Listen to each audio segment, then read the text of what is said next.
argachuun hawwa faayituu jaalallee si dhabnaan dhaabame tiruutii ijoollee si argachuun hawwa faayituu jaalallee si dhabnaan dhaabame tiruutii ijoollee si malee kan biraa hin fedhu takkallee si malee kan biraa hin fedhu takkallee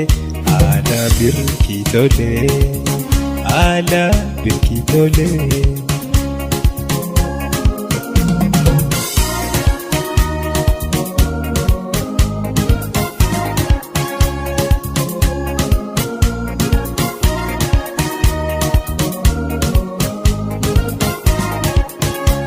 Si jaaladhu ani beeku honga asiifa jaalala yaa binti miidhagaa asiifa jaalala yaa binti miidhagaa jaalaleetti hamtuu qaama qoona dhiiga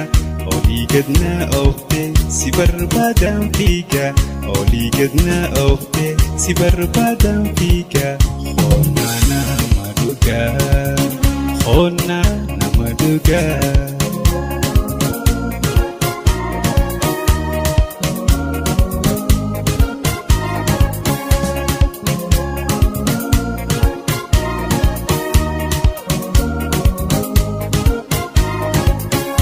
Argachuun hawwa faayituu jaalallee si dhabnaan dhaabame tiruutii ijoollee si argachuun hawwa faayituu jaalallee si dhabnaan dhaabame tiruutii ijoollee si malee kan biraa hin fedhu takkallee si malee kan biraa hin fedhu takkallee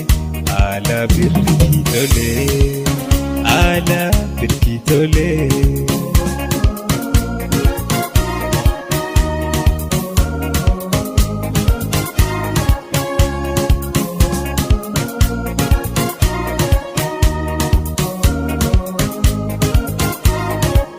Jaalala onkurtee onneetoo keessatti tabiraa kan hin laalle meena kannii morti tabiraa kan hin laalle meena kannii morti dhiirintuu si wajjii ramadamtii ati lubbuun xiyyaa fiite walii hidhaa jirti lubbuun xiyyaa fiite walii hidhaa jirti qooda xiyyaa ati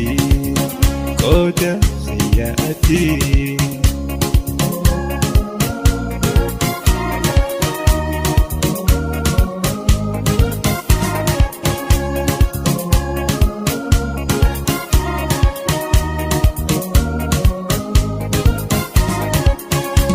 Kalafiya si lubbura jala iddoo ati ooltuun ani solee booda iddoo ati ooltuun ani solee booda si argatu malee ani galuu ala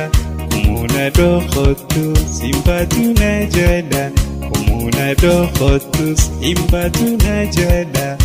sana beeku chala sana beeku chala. Tana beeku chala tana beeku chala tana beeku chala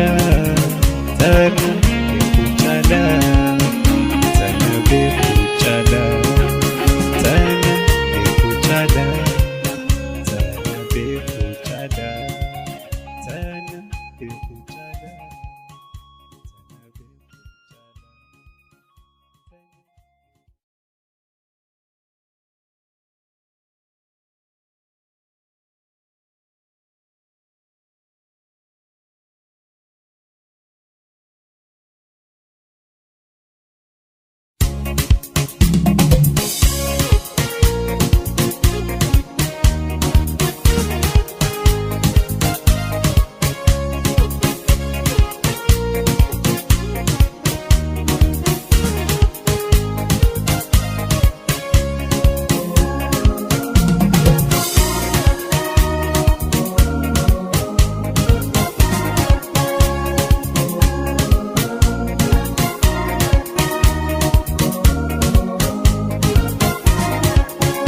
argachuun hawwa faayituu jaalallee si dhabnaan dhaabame tiruutii ijoollee si argachuun hawwa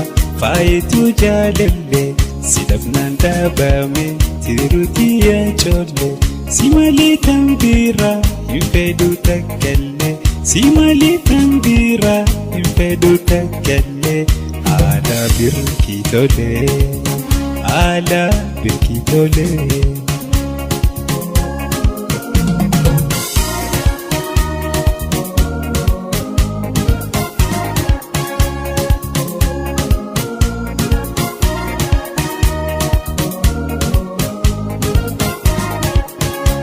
Si jaaladhu